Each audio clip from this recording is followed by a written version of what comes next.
$500,000 vanished overnight. 15% wiped from portfolios in 18 months. From Vancouver penthouses to Toronto condos, Canada's housing empire is crumbling. These 10 cities are ground zero for the nation's biggest real estate collapse since the 1990s. Vancouver leads the charge with foreign buyers fleeing and luxury markets in freefall. Vancouver, British Columbia. Vancouver's billion-dollar real estate party is officially over. The city that once attracted global wealth like a magnet is now watching that same money flee faster than morning fog off English Bay. Median home prices have plummeted 12% year over year. While luxury condos in Cole Harbour and Yaletown sit vacant for months, their floor-to-ceiling windows reflecting an empty market. What triggered this dramatic reversal? Foreign buyer taxes that started at 15% in 2016 have steadily climbed, reaching 20% by 2024. But it's not just policy changes driving international investors away.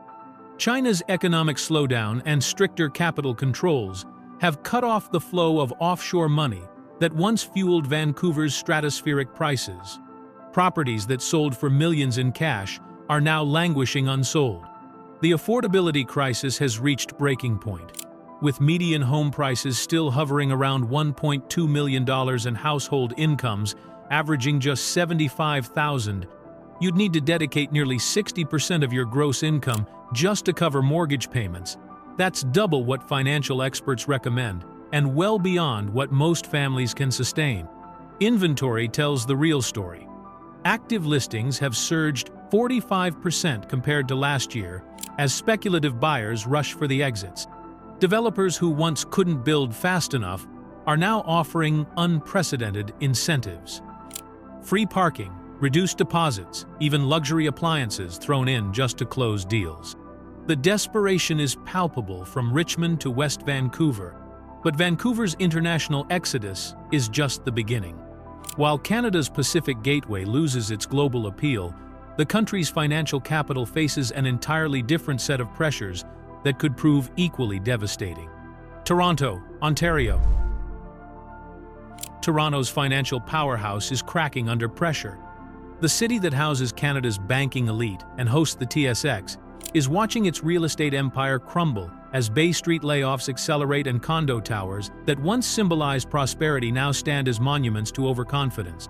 Downtown condos have dropped 10% year over year, with glass towers in the financial district and entertainment district seeing the steepest declines. When major banks and investment firms slash thousands of jobs, who's left to buy those million-dollar units with CN Tower views?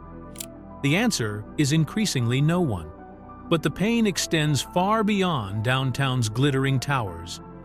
Suburban markets that once seemed bulletproof are buckling under their own weight. Mississauga home values have fallen 8%, while Brampton, once the darling of first-time buyers, is seeing similar declines. These aren't luxury markets. These are middle-class communities where families stretched every dollar to get in. The math simply doesn't work anymore. With median home prices around $950,000 and household incomes averaging $85,000, you're looking at monthly mortgage payments exceeding $4,000 at current interest rates. That's more than half of most families' gross income before taxes, utilities, or groceries. Construction sites across the Greater Toronto Area tell the story of a market in retreat. Cranes that once dotted the skyline are disappearing as developers halt projects or declare bankruptcy altogether. Pre-construction sales that were once snapped up in hours now sit unsold for months, forcing builders to offer unprecedented incentives just to keep projects viable. The economic foundation that supported Toronto's boom is shifting beneath everyone's feet. As Canada's financial center struggles with its own contradictions, the resource-driven economy further west reveals how commodity dependence creates entirely different but equally dangerous market vulnerabilities. Calgary, Alberta. Calgary's boom and bust cycle is playing out in real time, and this round feels different. Even with oil prices climbing back above $80 per barrel, the energy capital that once seemed invincible is watching its housing market deflate like a punctured balloon. The paradox is striking. Oil companies are posting solid profits, yet major energy firms continue slashing workforces through automation and efficiency drives. Suncor, Canadian Natural Resources, and Imperial Oil have all announced significant layoffs despite improved commodity prices. When energy workers lose confidence in job security, they don't buy houses, period. Home prices have dropped 7% from their recent peak, erasing gains that took years to build. But it's not just the headline numbers that tell the story. The psychology has shifted completely. Families who once competed in bidding wars are now sitting on the sidelines, waiting to see if prices will fall further before making any moves. Investors who flooded Calgary's rental market during the last boom are heading for the exits. Rental property sales have surged as landlords dump assets, particularly in suburban communities where population growth has stalled. When young professionals can't find stable work, they don't stick around to rent your investment condo. New construction tells an even more troubling tale. Suburbs like Airdrie and Cochrane are seeing builders complete projects faster than buyers can absorb them. Drive through these communities and you'll see street after street of brand new homes with for sale signs that have been up for months. Builders are offering everything from upgraded appliances to landscaping packages. But when fundamental demand isn't there, incentives only go so far. The energy sector's inherent volatility creates unique challenges that extend far beyond Alberta's borders. While Calgary wrestles with commodity dependence, Quebec's largest city faces entirely different cultural and regulatory pressures that are reshaping its market in unexpected ways. Montreal, Quebec. Montreal's cultural identity crisis is tearing its housing market apart from the inside. Political tensions that once simmered quietly are now boiling over, driving away the very people who made neighborhoods like Westmount and NDG desirable in the first place. The Anglophone exodus has shifted into overdrive. Recent language law expansions requiring French in healthcare, education, and business operations are pushing English-speaking professionals toward Toronto and other provinces. When established families with spending power leave, who's buying their million-dollar homes in affluent areas? The answer is fewer and fewer people each month. Rent control policies designed to protect tenants are backfiring spectacularly. Landlords facing capped rent increases but soaring maintenance costs are simply converting rental units to condos or letting properties deteriorate. The rental vacancy rate has dropped below 2%, yet paradoxically, fewer quality units are available as owners exit the market entirely.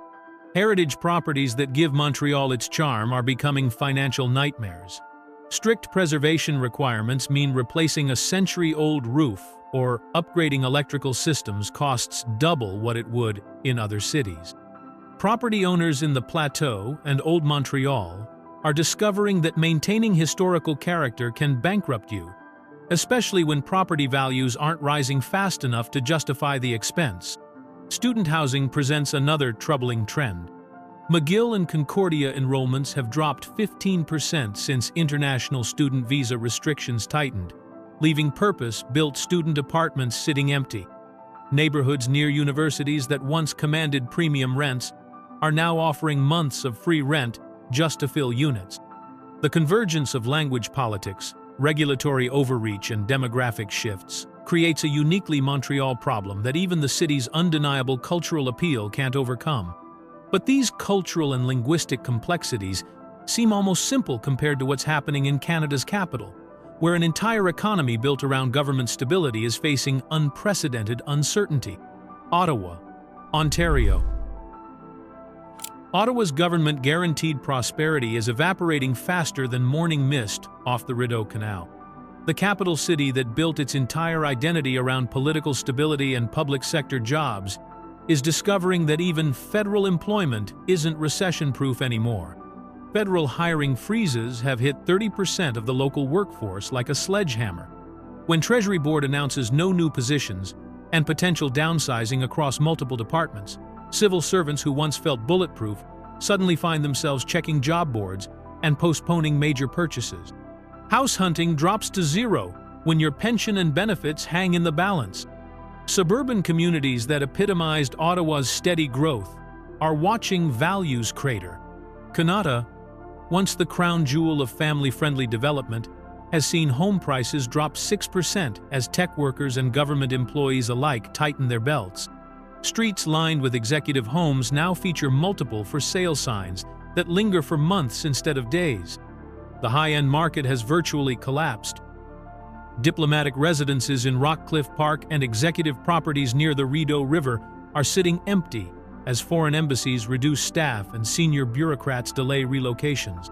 When ambassador-level housing sits vacant, you know the confidence crisis runs deep. Technology sector contraction adds another layer of pain. The former Nortel corridor that once buzzed with innovation now feels like a tech graveyard. Shopify's massive layoffs, combined with other tech companies scaling back Ottawa operations, eliminated thousands of high-paying jobs that supported premium housing demand. What happens when a city built entirely around government stability faces budget cuts and bureaucratic uncertainty? You get a housing market in freefall that mirrors the political anxiety gripping the nation's capital.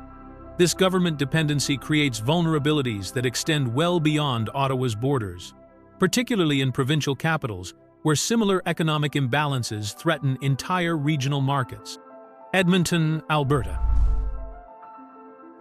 Edmonton faces a devastating double blow that's crushing its housing market from two directions simultaneously.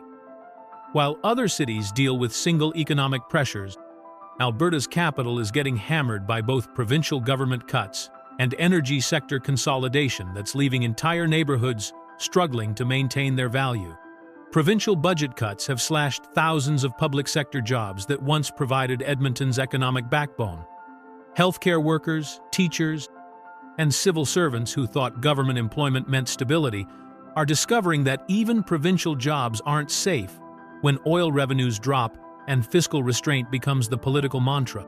When 20% of your workforce faces uncertainty, real estate confidence evaporates overnight. Energy company consolidation adds insult to injury. Major firms are centralizing operations in Calgary, leaving Edmonton's executive housing market in shambles. Luxury homes in Glenora and Crestwood that once housed petroleum executives now sit empty for months as companies relocate senior staff south.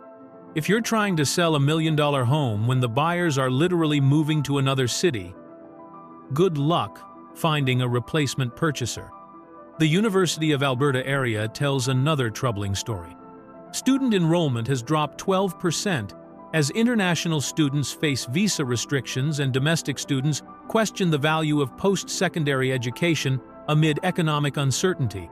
Purpose-built student housing developments near campus are offering unprecedented incentives, including months of free rent, just to maintain occupancy rates. New construction has ground to a halt in outer suburbs like Sherwood Park and St. Albert. Builders who were racing to meet demand just 2 years ago are now canceling projects and laying off crews. When you drive through these communities, you see half-finished subdivisions with construction equipment sitting idle, monuments to optimism that turned into economic reality checks. The Prairie Province economic model that worked for decades is fracturing under modern pressures, creating ripple effects that extend far beyond Alberta's borders to other regions, where geographic isolation and limited economic diversity create their own unique vulnerabilities. Winnipeg, Manitoba. Winnipeg's exodus is accelerating, and it's not just about the weather anymore. Canada's geographic center is becoming a population drain as young professionals and families flee to warmer provinces, leaving behind a housing market that's slowly deflating like a forgotten balloon in February. Outmigration has jumped 18% since the pandemic ended, with British Columbia and Ontario capturing most of Manitoba's departing residents. When remote work proved that geography doesn't matter for many careers, why endure -40 winters when you can live anywhere? The answer is increasingly clear: you don't. Manufacturing job losses are gutting working-class neighborhoods that once formed Winnipeg's economic backbone. Plant closures in North End and Point Douglas have eliminated thousands of stable, well-paying positions that supported home ownership for generations of families. When Boeing shuts down operations and other manufacturers follow suit, entire communities lose their economic foundation overnight. Aging infrastructure presents another massive headache. Water main breaks, crumbling roads, and outdated electrical systems plague neighborhoods across the city, deterring potential buyers who calculate repair costs into their purchase decisions. Why buy a charming character home in Wolseley when you might face $10,000 in unexpected infrastructure bills within your first year? Downtown revitalization projects that promise to transform Winnipeg's core have stalled as funding shortfalls mount. The much-touted mixed-use developments and cultural district improvements are sitting incomplete, creating an urban landscape that looks more like urban decay than urban renewal. Empty lots and half-finished buildings don't inspire confidence in long-term property values. Climate concerns add a modern twist to age-old challenges. Increasingly severe flooding, extreme cold snaps, and infrastructure strain from weather events make Winnipeg feel less like a stable investment and more like a risky gamble on climate resilience. The Prairie Province struggles that define Winnipeg's decline extend westward across the region, where Saskatchewan's capital faces its own resource-based vulnerabilities that mirror broader patterns of economic dependence and demographic challenge. Regina, Saskatchewan. Regina's resource roller coaster is spinning out of control, and this time the ride might not recover. Saskatchewan's capital built its modern prosperity on potash and agriculture, but commodity price swings that once meant temporary belt tightening now threaten the city's long-term viability as global markets shift and climate pressures mount.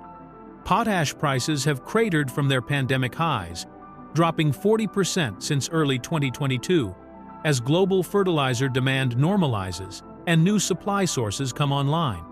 When Nutrien and Mosaic scale back operations, the ripple effects hit everything from executive housing in Lakeview to starter homes in North Central. Resource sector employment directly supports nearly 25% of Regina's workforce, making every commodity downturn an existential housing market threat. Young professionals are voting with their feet, abandoning Regina for Calgary, Toronto, and Vancouver at accelerating rates. University of Regina graduates increasingly see their degrees as tickets out, rather than foundations for local careers. When your brightest minds consistently leave for opportunities elsewhere, who's left to buy homes and start families? The answer is fewer people each year. Government sector cuts compound the demographic drain. Provincial budget pressures have eliminated hundreds of public sector positions that once provided economic stability. Civil servants who thought Regina offered secure employment and affordable housing are discovering that even government jobs aren't immune to fiscal restraint when resource revenues disappoint. Extreme weather events are making homeownership increasingly expensive and risky. Last summer's severe storms caused hundreds of millions in property damage, while brutal winter conditions strain heating systems and infrastructure. Insurance premiums have jumped 25% in 2 years, turning Regina's affordable housing advantage into a costly liability. The harsh reality is that resource dependence creates boom-bust cycles that make sustainable housing markets nearly impossible to maintain. Regina's struggles with commodity volatility and demographic decline mirror challenges facing other resource-dependent regions, though each location adds its own unique pressures and vulnerabilities to the mix. Halifax, Nova Scotia. Halifax's maritime charm can't mask the economic reality washing over Atlantic Canada like a relentless tide. The port city that once thrived on fishing, shipping, and military presence is watching its traditional foundations erode, while climate change adds a modern twist to centuries-old challenges. The fishing industry that built Halifax's identity is collapsing under environmental pressures and global competition. Cod stocks remain depleted decades after the moratorium, while lobster catches face new restrictions as ocean temperatures rise. When fishing families who've worked the same waters for generations can't make ends meet, they're not buying homes or supporting local businesses that depend on maritime prosperity. Climate change concerns are becoming deal breakers for potential buyers. Sea level rise projections show significant portions of Halifax's waterfront and low-lying neighborhoods facing regular flooding within 30 years. Why invest in a dream home near the harbor when insurance companies are already pricing in climate risks?